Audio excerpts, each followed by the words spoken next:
Friends, তো মানে আইসি মানে বাজারে।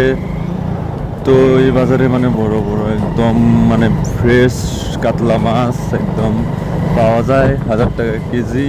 তো ভাবলাম কি যে মাছ নেওয়া যায়, তো বহুদিন তো মানে মাছ খাইনি, তো আজকে একদম খাওয়া যাবে কাতলা মাছ।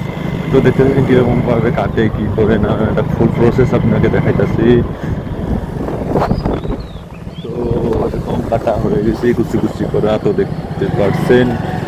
তো মনে হয় কি ভেরি টেস্টি হবে। তো দেখা যাবে বাসায় নেওয়ার পরে রান্না বাড়া করার পরে কি টেস্ট হয় না কি হয়, তারপরে আপনাকে পরের ভিডিওতে আপনার রেসিপিটা একদম দেখাবো কীরকমভাবে খানা বানাইছি, কীরকমভাবে কী করছি।